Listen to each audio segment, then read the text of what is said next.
Trey, Yeah, you want to learn some stuff today? always. So, where we leave off? Oh, we were in The Great Washington. Migration. Yeah, we were in the Great Migration. We got to the West Coast. Compton and redlining. Yep, we got Yep. there, and then we went up to Washington. So, I think now we are gonna head to the Midwest a little bit. Oh boy. Homeward bound. We're gonna head to the Midwest. What the Midwest talking about? Let's talk about some Afro punk, buddy. Ooh, that sounds like a Midwest origin. You know, everything in the Midwest come and go. Yeah, it started in the Midwest. Some That I did of not know. Learning yeah. already. So let's talk about it. 70s and 80s, the punk Good scene. time. Good time. Yeah, the punk scene. Yeah, we're getting out of the soul and the funk scene in the early 70s, and we're in the late 70s now, and now the punk scene and the rock scene is Rampant.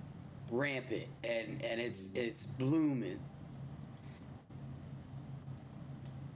And like always, what happened? They took it. They didn't want us to have it.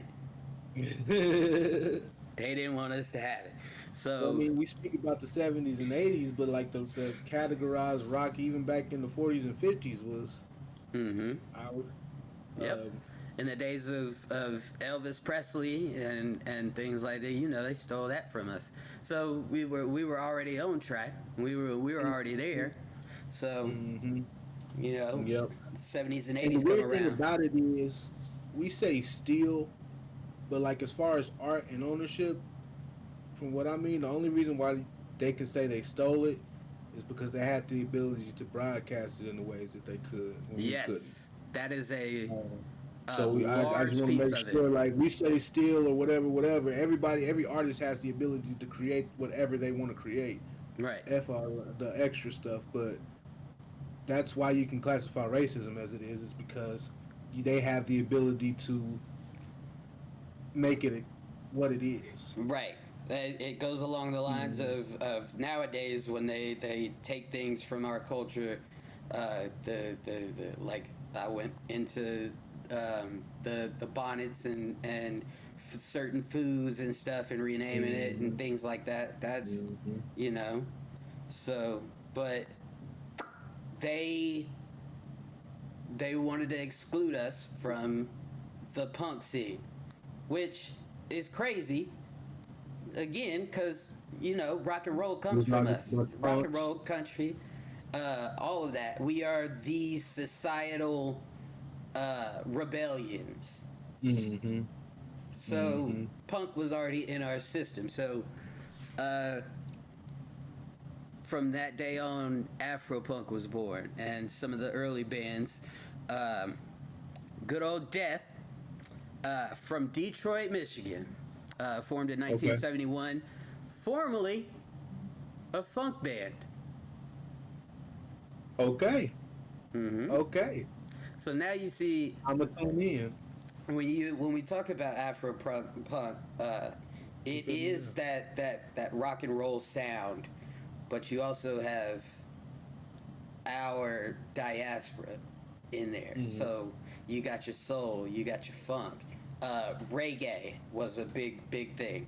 Uh, Bands, Bad Brains, um, which is pretty much one of the most well-known Afro-punk bands, but they were more on the lines of reggae punk, and then those things turn into new genres like ska, and we start getting into metal.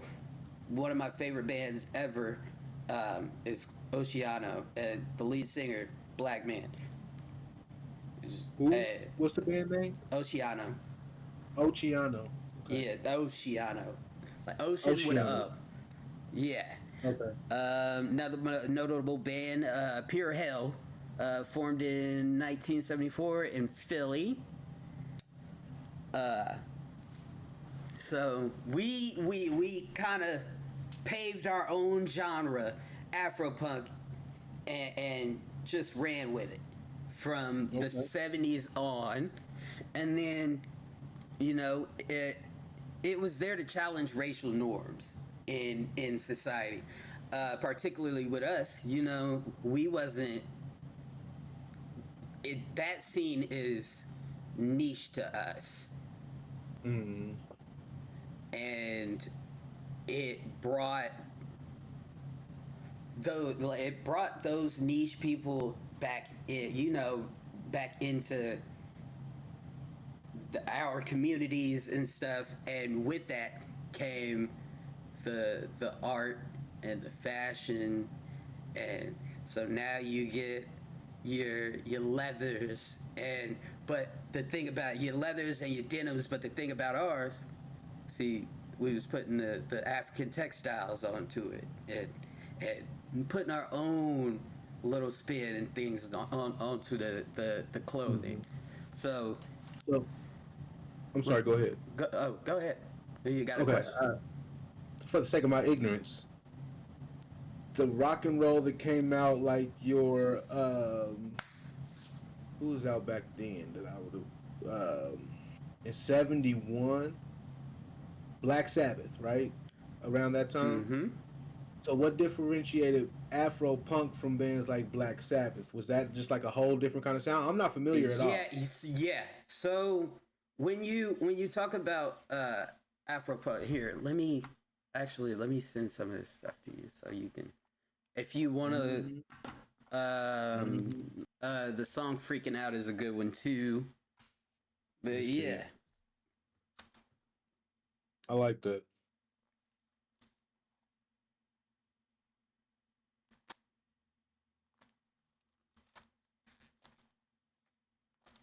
Listen at me. Didn't want to change it. I'm gonna listen to this whole thing.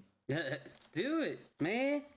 I'm glad you kind of getting into some different stuff, I guess. Well, I used to think I had a really keen ear and open mind when it came to music, but that's the case when it comes to rap. Yeah, Like, don't get me, I rap and R&B, and I do like listen to outside genres because I don't like being closed minded toward music. But I've been going backwards instead of trying to find what's new, so have I. and it's so many gaps that you can. Yeah, yeah. There is definitely a lot of, and this is one of those gaps. Is one of those lesser well known, genres, and but Mhm. we did our job to get it there. Bad Brains is probably one of the most well known bands, formed in 1977, and we made it to Washington D.C. They made it to Washington D.C. They were formed in Washington D.C. and they're known for their Oh, reggae infused punk and stuff like ooh, that. But yeah, they just came up on my related albums. yep. So and Okay, then I can do that. so we go through Mhm. the '90s. There's still '90s. There's metal bands like Killswitch Engage that Mhm. frontman Black Oceano comes out, and these bands really paved the way for, I want you to remember people like, pave the way for people like Janelle Monáe, Okay. Childish Gambino, Hmm. the your backpack rappers, your the Kid Cuddies, and Hmm. more intellectual rappers and stuff like that. Have Uh, you listened to Denzel Curry's right. stuff? Yep. Denzel too. Okay, so that puts me on the same because his Mm-hmm. stuff. I listened to his cover album. He did a good job. He Mm-hmm. did a good job, Uh, and Things like even T Pain. Mm-hmm. Oh, T his Pain's Under the new, Covers, yeah, boy, that was yeah, fire. He did War Pigs, Black mm-hmm, Sabbath. yep. Yep, yep, yep. And that kind of style right there, you know, you put that soul into and integrate that soul and fuse it into the punk and and not to make it sound corny or nothing, but the difference between our punk and their punk is the pain. Our the Afropunk Fair. was in essence as a whole is black social rebellion, from the graffiti to the music to the fashion to everything. It is One all thing I was gonna bring that right back to when you said the music and graffiti, because remember who came out sounding like hard rock in the first place? Run DMC. mm-hmm. Uh huh. Uh huh. um the when it comes to the graffiti and things like that, you end up getting people like Basquiat. Yep. Okay. So Okay. now it's all Okay. coming full circle. Uh huh. Now you see where see we didn't always been in these spaces, and that like Mhm. his Interesting. yeah, his painting style and things that is considered Afropunk. It's Like an Afropunk Afro style. punk. Um, Okay. Okay. yeah, buddy, Hmm. So when did this just become white boy stuff? Like, when do we because consider this non-black? because they I don't. Uh,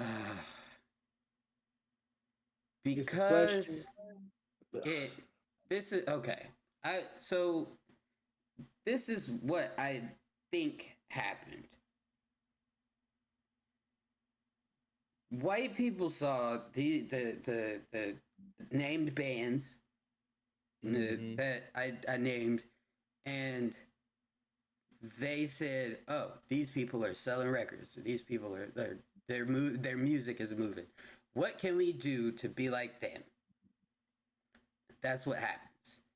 And again, like you said, they had the ability to move that music on the airwaves and things like that, and to make it a more palpable when you that palpable sound. Yeah. And in the end, the majority of America is white, and so they're going to lean towards that, which leans us, which is in essence a good thing. It leaves us Yeah. the fuck alone and lets us Well, do our it thing. would. So, you know, Interesting. Interesting. Yeah, we should definitely get back in that. I mean, in that bag. I hope. I would just say like I want to popularize and just then outside of the norm. You know what I mean? I think I'll we give should be. you We should an be. I'll give you another song while we're talking. Yeah. While you I'll let you look up. You'll probably know it. The band is Living Color. It's the Oh, you are yes, and it should be the first song on there. cult of personality. That was our style in the '90s, brother. That was us in the '90s when it came to rock and roll and the grunge sound. Yeah, Mhm. Well, that leaves a conversation for something that Lenny Kravitz recently said about being accepted in the black community. He said he never felt like he was because of his music. right. That's and has only really been, but everybody knows him as just a fine ass black man. That's but when I it can came imagine to why American Woman didn't go well, right. but So and I deem that on a lot of us not willing to go outside of our our comfort zone The as Chris Rock effect. yes. Mm-hmm. So yeah, it definitely. But I think nowadays he gets way more love, especially Yeah, but from he had, huh? the millennial side. From like millennial on, Lenny Kravitz gets a lot of love, Oh yeah, but oh yeah.